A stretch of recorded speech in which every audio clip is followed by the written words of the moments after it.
公元前579年，宋国西门一场貌似和平的盟约在楚晋两国之间悄然达成。晋国派出使者，楚国也低调应和。盟书上写满了和平与友好，但纸上的字迹尚未干透，彼此心中早已埋下新的算计。晋国受到秦国和白狄的袭击，因此急于和楚国妥协，以便集中力量打击敌秦。而楚国发生内乱，也无力与晋国争夺霸权，因此这结盟只是晋楚之间的权宜之计，并不意味着两国已经达成和解。西门之盟后，晋国先后大败敌人和秦国，秦国一时无力东顾。这之后，齐晋两国得到巩固，中原地区各中小诸侯国皆臣服于晋。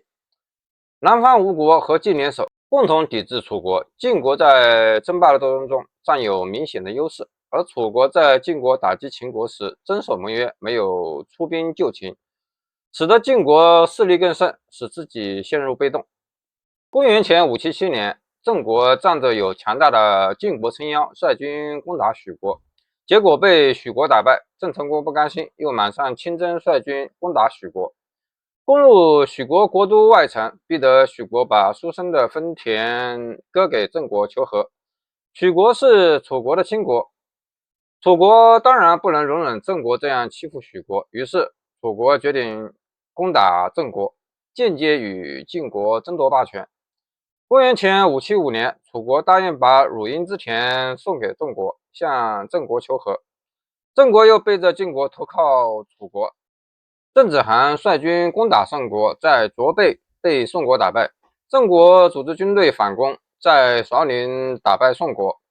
郑国攻打宋国不久，晋国派人到魏国、齐国、鲁国，请他们派军队协同晋国攻打郑国。晋厉公亲自为四军统帅，命栾书为中军将军，士燮为副将，西齐为上军将军，荀晏为副将，韩阙为下军将军。副将左荀英留守国内，西畴为新军将军，西至为副将。郑国得到消息，赶紧向楚国求救。楚共王亲自统帅，左管彭明驾履战车，潘党为右；右管徐晏驾履战车，养由基为右。任命司马子反统领中军，另以子仲统领左军，又引子革统领右军，统帅三军，会同蛮军救郑，与晋军战于郑地鄢陵。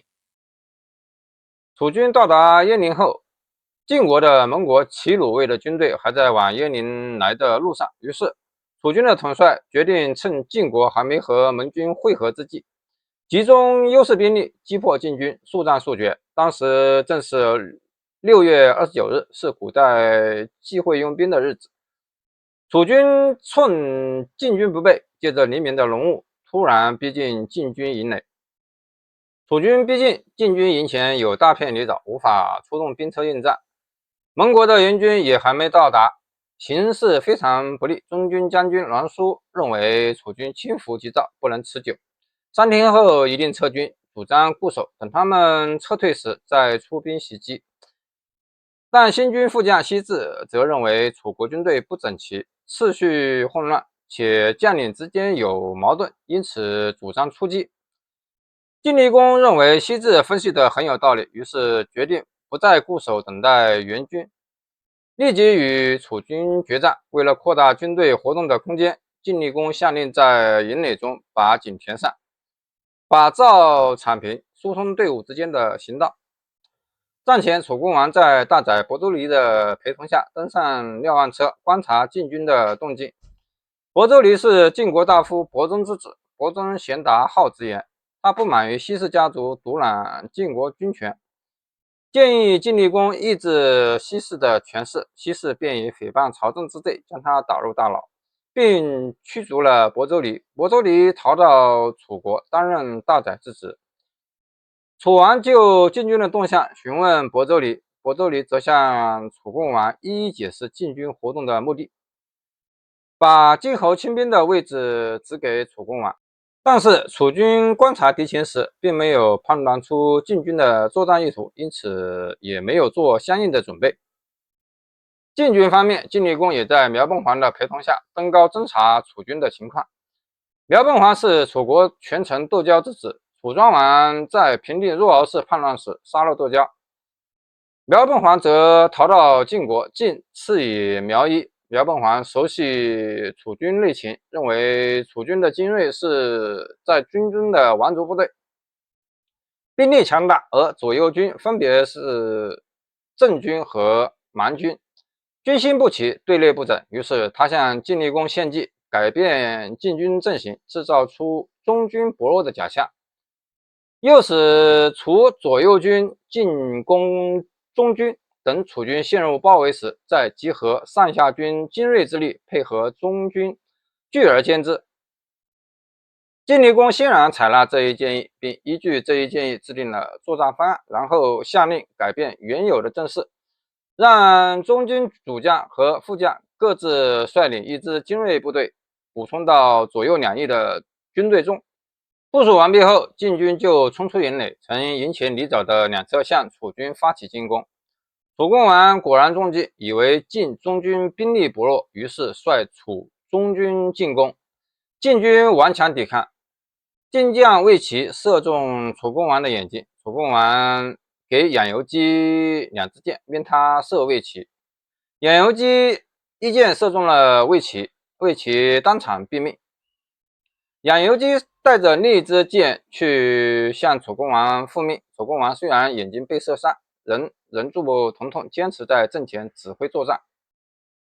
双方激战从早晨一直打到傍晚，难分胜负，楚国损失惨重。楚共王决定暂时收兵，让士兵休息后明日再战。楚国将领子反在中军查看情况，慰问伤员，休整军队，准备明日重新投入战斗。晋军方面，苗贲皇通告全军，准备明日再战，同时故意放楚国俘虏逃跑。他们逃回楚营后，向楚共王报告了晋军准备迎战的情况。楚共王听后，马上召见主帅子反商量如何应对。没想到子反当晚醉酒，无法商议军机。楚共王不知如何是好，最后决定带领军队连夜撤退。在这次战斗中，楚军虽然受挫，但与晋胜负未分。中军主帅司马子反竟然临阵醉酒，导致贻误军机，使楚王退兵。楚军退到辖地时，子反在子从的逼迫下畏罪自杀。鄢陵之战是继城濮之战、邲之战之后，晋楚第3次争霸战争，也是两国最后一次主力军队的会战，以楚共王悄然退兵收场。经此一战，楚国的霸权被削弱，标志着楚国对中原的争夺走向颓势。而晋国虽然借此战巩固了霸业，但是直到战斗结束，鲁魏两国都未发一兵一卒，只有齐国发兵支援，还是在晋军结束战斗后回师时方才赶到，可见其对中原诸侯的控制力已经减弱。鄢陵之战之后，楚国自此走向沉寂，争霸大幕逐渐落下，中原的风云虽未平息，但晋楚争霸的黄金时代已经谢幕了。